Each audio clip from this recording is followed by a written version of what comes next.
countdown today. We don't have the fancy countdown, but welcome, Danny, Victoria. How's it? Hey guys. My shark doesn't have a name, but maybe we should give my shark a name. You guys would have Yeah. liked the conversation we had prior to the podcast opening Yeah, it was about very all the disturbing. sharks that have tried to eat Scott and I over the years. So And a Yeah, little bit of anxiety. So if I seem a little stressed, that's why.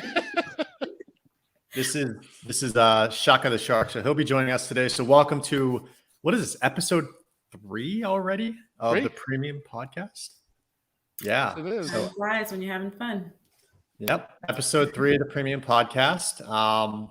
Yeah. So this week we have a special topic, and this is specifically geared towards independent agents, any agents out there that are looking for sales and marketing tips. So that's what we're going to be talking about today. And Danny and Victoria, they're the experts. So in a second, I'm going to give them the floor to kind of give their background.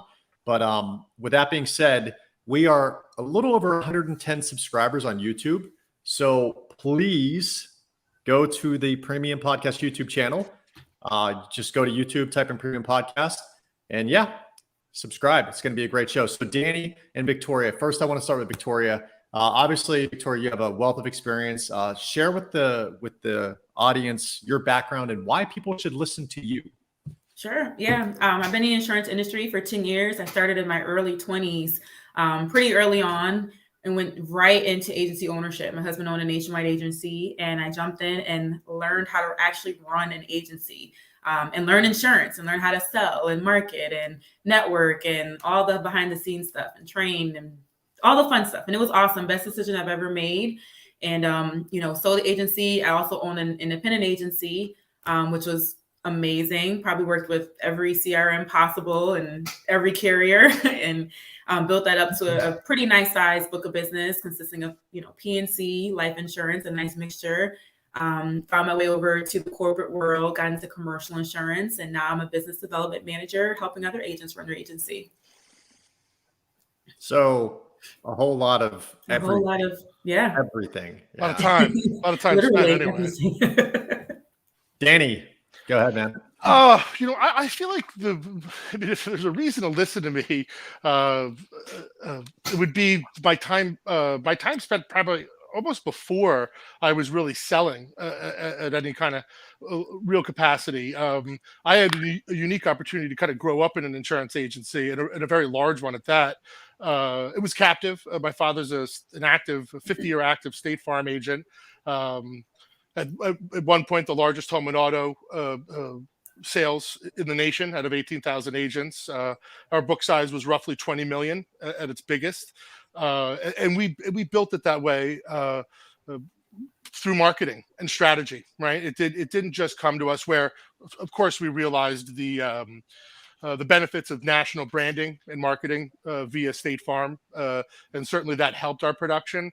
Really, majority of that 20 mil was put on the books because of marketing strategy. And we employed everything, from postcards and mailers. I always found postcards more effective because you don't have to open them, right? And I'm sure, Victoria, you said postcards at some point in your career, and it's nice because they're big, they're colorful, and you don't have to open them, right? But we actually, handwritten notes and postcards. I know Rob was talking about it when he was on about how he sends handwritten notes still. Big deal. But I've really employed everything at a point. I've bought crappy leads, I bought expensive leads, I bought warm transfers, and I've done it for myself as well as I've helped an agency force when I was with Farmers, and now that I'm with Renegade, employ the same type of tactic that I used over the years, and it's allowed me to hone it. So I feel like from a been there, done that standpoint, I might be a good person to listen to, because I've really fallen flat on my face and found great success almost in every way you can market. So Awesome.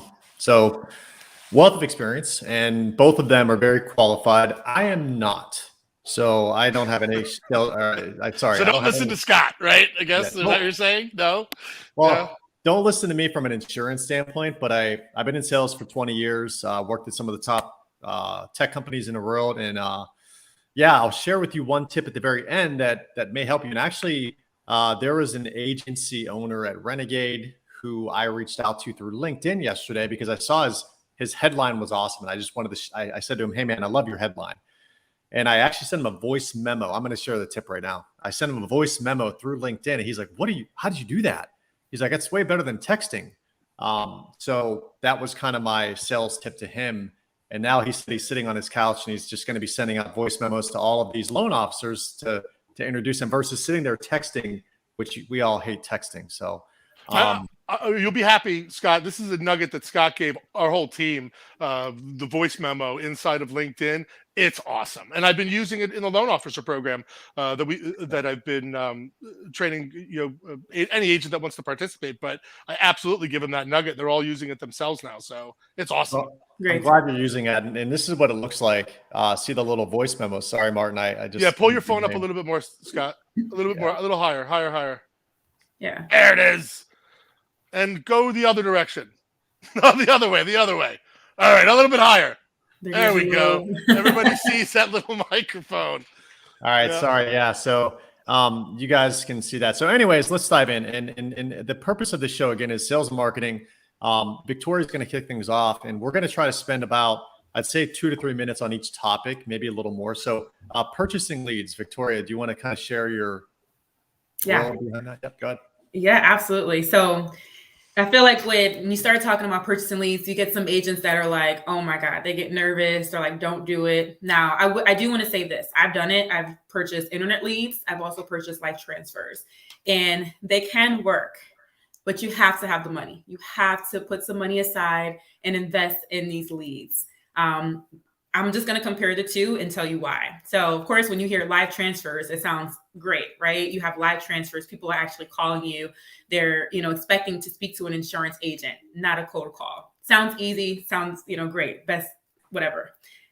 It's expensive. It's expensive. $30 each, right? $40 each. Now, yeah. And if you want to filter them and break it down, like what I used to do is I would purchase home insurance live transfers, only home.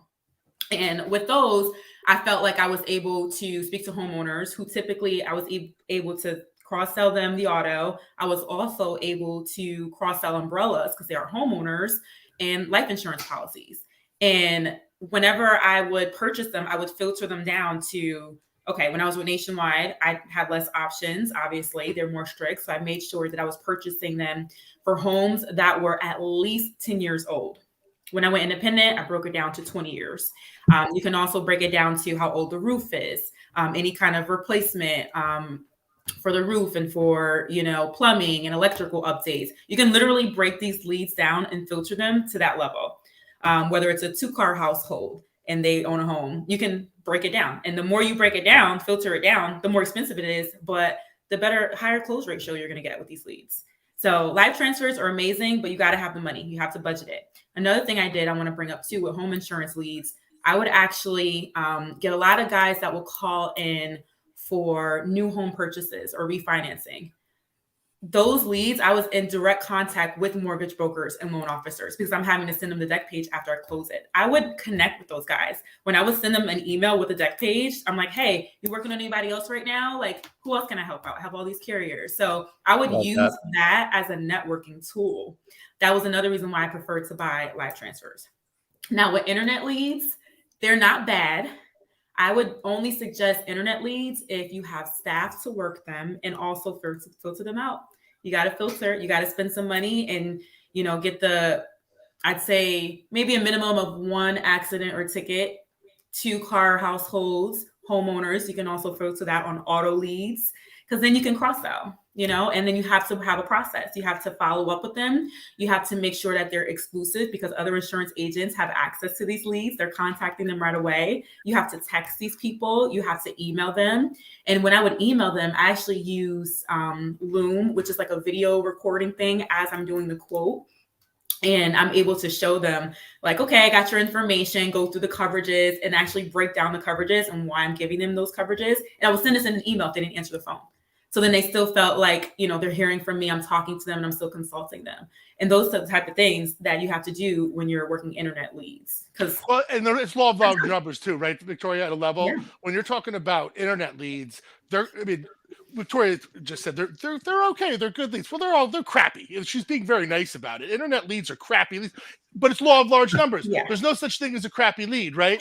It's only crappy if you buy one internet lead, right? You just literally lit your money on fire. However, if you buy 1,000 auto leads, and they're not expensive, right? There's some of them are a cent. One single penny, right? I wouldn't buy those though. I wouldn't buy those. Well, those are your internet leads, right? I wouldn't buy them. I wouldn't buy them either. But if we're going to suggest they do, buy a lot of them, everybody. Buy a lot because of them. if you buy 50 of them, you're going to have a less than a 1% close ratio. Now, if you buy 1,000 of them, 2,000 of them, as well too, what Victoria said, there has to be some sort of cadence or sequence.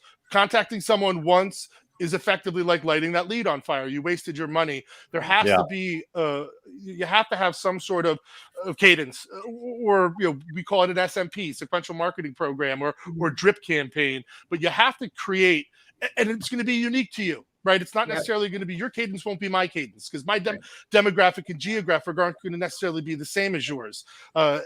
So there has to be a cadence. And for those of you, I mean, Victoria couldn't be more spot on when it comes to filters. I never bought a list that I didn't filter. And for those of you who don't know what filtering is or haven't employed the tactic, the problem is that's your problem. You actually haven't been more specific enough with what you're trying to attack. And you can't just attack everything, right? You have to have a specific niche or something you're going to go after when you're purchasing that list, and then you build those filters or add those filters accordingly. Make sure you can cross-sell them. Make sure you can cross-sell them, right? What's the point? Make sure you can get multiple policies out of this one person. Along those lines, when you were an agent, like I know I certainly gravitated towards homeowners leads, because almost every homeowner has an auto. But every auto owner doesn't necessarily own a home. Exactly. So I always gravitated towards homeowner lists when I purchased them, because it was a 2-for-1, where auto isn't necessarily a 2-for-1 when it comes to cross-selling. So I always spent my money on homeowners lists, not on auto lists. 1,000%. Yep. So I actually have kind of a tip on that. I have a friend who owns a pretty large agency, independent agency, and he has a guy. He's on Facebook. His name's David Cafeo. So Cafeo, David Cafeo. And this guy specializes in lead, opportunities. So you can buy like 50-cent leads, $5 leads, and he sends, 100,000 to my buddy each month. So I don't know if you guys want to hit him up on Facebook. I actually talked to this guy to see if he was legit, and he does sound like he's legit. So I don't want to spend too much time on this topic, but because lead purchasing stinks. Let's go to referrals. Yeah, it does. Yeah, I agree. So Danny, do you want to talk to us about networking and all of that jazz? Of course. I think the best thing that we can impress upon everybody when it comes to marketing and any kind of new sales tactic is going to be, you got to be all in, right? This is nothing that's going to happen the first week, the first month, the first 6 months. In some circumstances, it takes you a year. If we're talking specifically about, optimization, I know I'm totally off topic considering what you just asked me, Scott, and I'm really good at that. We all know. But like, if you're talking about internet optimization, it takes you a year to build that type of traction. But if we're going to talk about networking, it's no different. Me saying hello to someone once doesn't work. Everybody who's ever trained with me has heard me talk about me going to pizza parlors, right?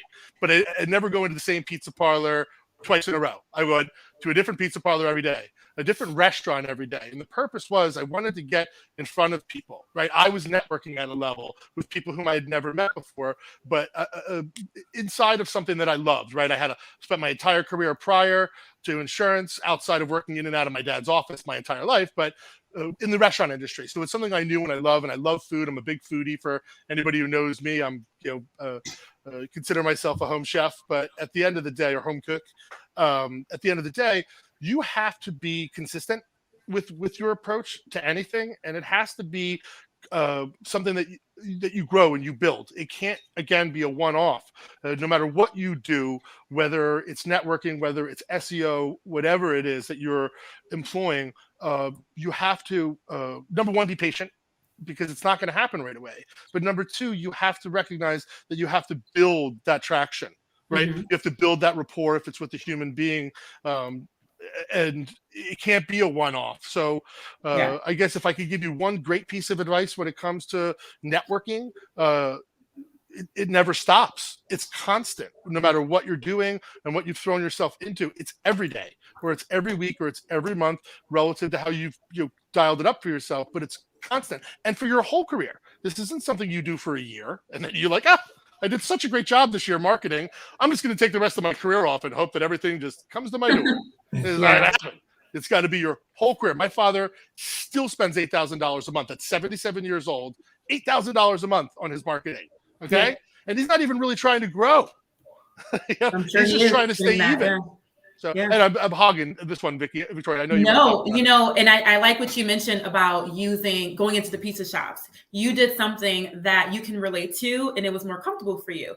I kind of did the same thing when I'm in Atlanta, Georgia. So, this is a social city, right? When I first started, I would go to women's groups.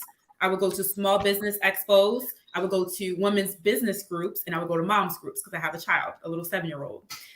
Who's amazing. And those are the things that I can relate to. Those were environments where I was comfortable actually going up to people and speaking to, complete strangers. And what I would do, I wasn't the person at these groups passing out my business card. I would pull out my cell phone as I'm having a conversation and building that rapport with them and put something in the calendar. I would actually be like, hey, talk about how the conversation is going, depending on where it's at. And I'm like, are you available next week? I want to continue this conversation. Or maybe, if I know we live in the same area, have you been to the restaurant on blah, blah, blah in Atlanta? There's a million restaurants. I do stuff like that. And I would actually text them right away. I did not pass out business cards. I hit them up right away. And I would contact them in the same week. I wouldn't wait for 2 weeks later to contact. That was what I was just going to ask you. Did you wait a week? What was your cadence, right? I was just going to totally ask you that because it changes, right? Relative to the format that you're going to speak to someone, you might not want to just immediately be like, let's book an appointment, right? You might want to wait a week or wait till you've met with them twice before you entertain that, right? Let them get to know you and not be right in the face. And then sometimes you're right at it, right? Yeah. Hey, Danny. Is your video okay? Yeah. You're a little bit blurry, Danny. A little blurry. I'm here. I don't look blurry on my own. Yeah. Okay. There you go. Now you're moving. Yeah, you look like you're mixing into the bag. It's okay. I just want to make sure you knew. So we have a quick question. I put it up on the screen if you guys can read that. Is it better to filter leads yourself or ask the lead bank to filter the leads for you? Filter them yourself. I'll let you go on this one first, though. I was going to say filter them myself. Filter them yourself because the individual that you're purchasing them from is not going to know, to my point before, what your niche is. What are you going after? Are you going after high net worth homeowners? Are you going after, who are you targeting with your purchase? So you got to have control over your business and what you want. You need that control. Yeah. Mm-hmm. All right. So we talked about purchasing leads. We talked about networking. So the next one is network with captive agents. I really like this. Victoria brought this one up. I've actually used this on a call today, but talk to us about that. Yeah, definitely. So I feel like, and going back to those networking events, a lot of insurance agents, their go-tos are mortgage brokers, realtors, loan officers, and that's great. But most of the time they're working with other agents, or they have probably a bunch of agents that they're already, consistently sending leads to. What I did when I went independent was I would go to these events and network with other insurance agents, and not just captive agents.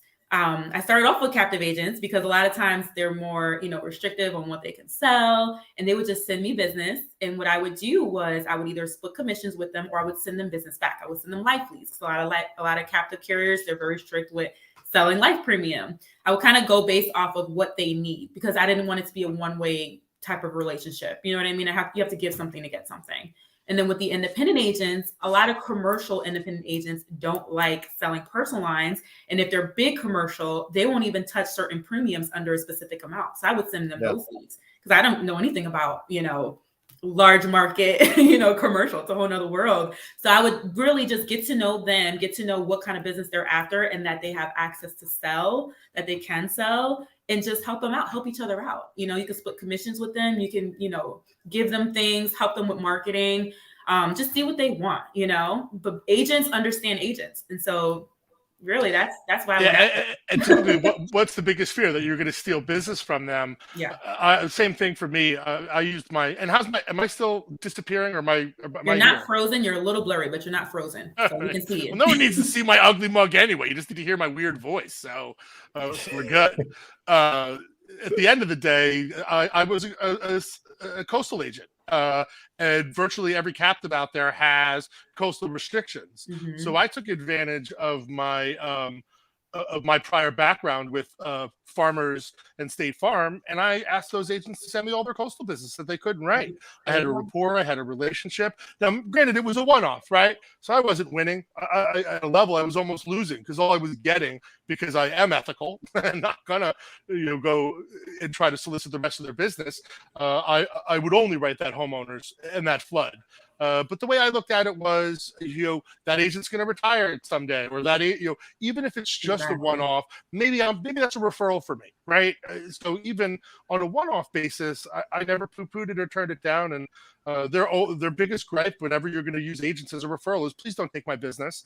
Yeah. And that's proof in the pudding. You either are or you aren't, and they either will or will not continue to refer to you based on whether or not you're going to steal from them. So, And you watch who you network with. You get to know oh, yeah. people, like you said first. You build that, rapport with them and Totally. figure them out. You can kind of tell when someone's sketchy and just like taking. So you gotta listen to people, get to know people.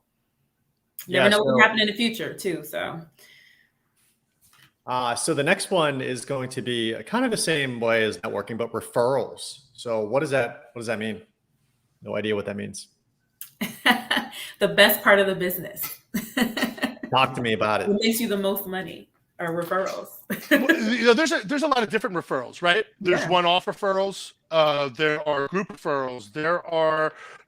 There's getting into welcome packages after referral, right? So I think a lot of people's concept of what a referral is or can be is off or smaller in scope than it should be, right? A referral isn't just a customer sending you a referral. It's not just a loan officer or a real estate agent sending it to you. Sometimes, for me, and again, a broken record for anybody who's trained with me, but I spent my entire career while I was with State Farm. I was in an area where there were a lot of rental properties, apartments, condos, because of Johnson & Johnson and a variety of different large companies that were in the Princeton area, which is where my office was in New Jersey. Because of all that big business that was in town, we had a lot of transient businessmen and women that were renting for a short period of time, 1 year, 2 year, whatever it might be. A lot of them ended up permanently transplanting, but they stayed in these places. So for me, that referral or those referrals were getting into the welcome package in those circumstances. Every single one of those apartment complexes, every single one of those condominium complexes that's housing thousands and thousands, tens of thousands, hundreds of thousands in my circumstance of human beings, all of them got a welcome package when they entered in there. And inside of that welcome package, it was your cable, your power company, your heat company, whatever it might be. It was, here are your best options according to us, according to the people renting you this place. Here are our best options for you to situate yourself in your new home or your new apartment, whatever. So my objective was to get real cozy with the office manager, right? In every single one of those situations, there is a miserable human being in a basement apartment. I mean, miserable. They don't see daylight. So you want to get in there, make them not feel miserable. Bring them candy, bring them pizza. Don't do it the first time, but get in the second time after you've broken that ice and bring them something. And the objective is eventually you're going to show up with 100 pamphlets, trifolds that are about renters insurance, and you're going to have your business card in there, and you want to get into that welcoming package. So every single person that rents an apartment, they get your business card, your renter's brochure. Even if you capture 50% of them, I wrote on average 10 to 15 renters, just renters a month, and probably cross-selled 5 to 10 auto and home a month. And that's off of one of the things that I was deploying, right? So we're talking 20 to 25 units monthly, and that's a referral, right? I'm being referred just at a high level, right? So keep your mind open about what a referral is. And I'll let Victoria speak to the true referrals. 1 second, Danny, I want to elaborate real quickly. Take 1 minute, please. That's all I'm asking. And then we'll go to Victoria. Tell technology, you're talking about bringing pamphlets into these places. Can't you leverage technology to replace the pamphlets? Yeah, I suppose and you're absolutely right that I'm speaking to a tactic that I employed, 10 years ago when my office was in that area at the time when I was in the captive world still before I opened up an independent. Yeah, I mean, I think you absolutely have an opportunity to do that digitally, and I would imagine that a lot of these operations are doing that digitally. But I think you still have to get through that gatekeeper just the same. There's someone that's physically processing. It's physically processing these new rental applications and putting these people in these homes.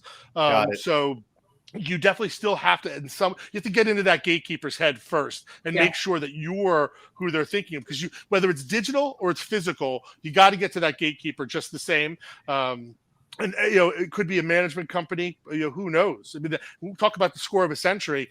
Maybe you want to start a referral network. Get to the big management company, right? The head of Lion. Get them to get in every referral package they've got nationally, in every rental exposure. Be that referral guy. Yeah. Go ahead, Victoria. Yeah, definitely. Yeah. Actually, it made me think of one of the events that I went to. I actually went to a beauty event and I paid a certain amount of money to get a table there. And all the other women had jewelry, makeup, clothes, hair products. And I came with a stack of quote sheets.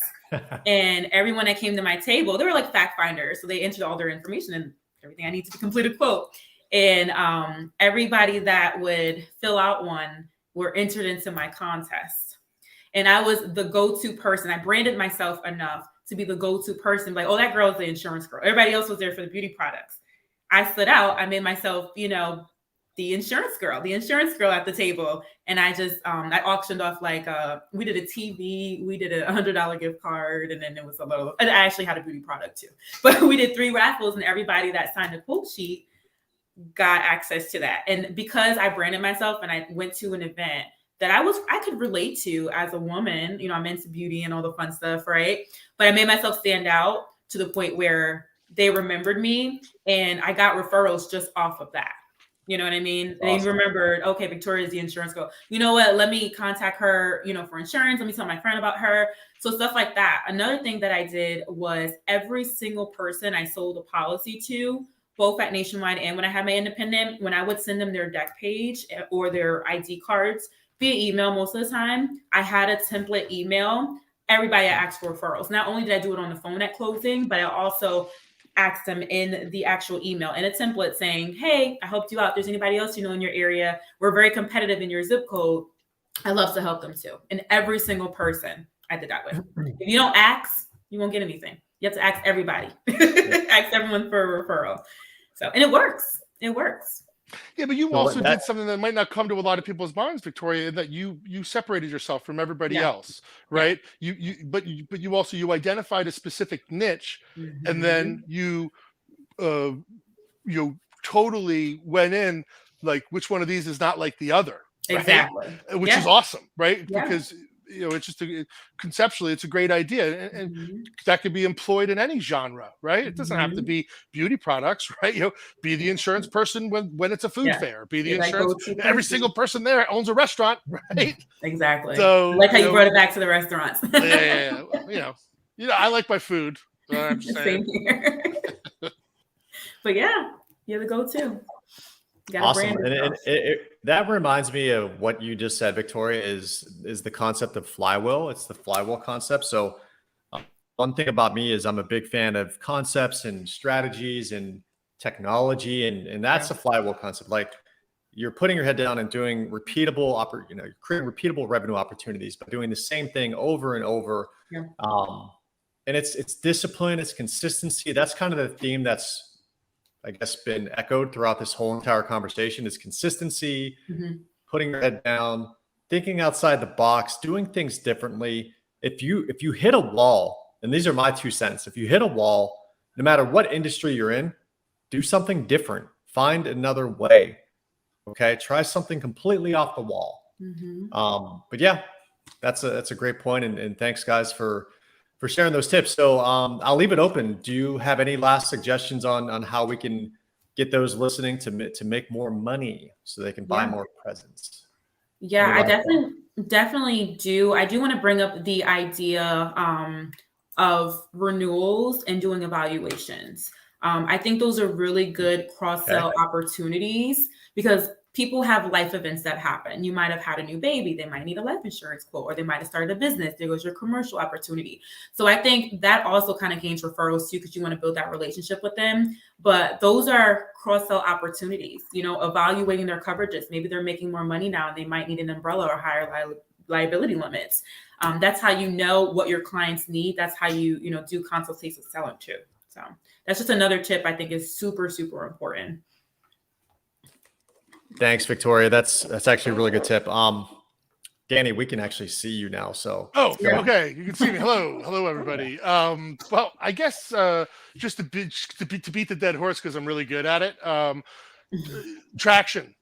None of this is coming quick, y'all. If you think that you're going to be a rich insurance agent because you had the good idea to become an insurance agent, I don't know what to tell you. You really have to put your head down, or not down, inside of whatever it is that you're doing. Okay, it can't be a one-off. You need traction in this industry. We have pipelines, right?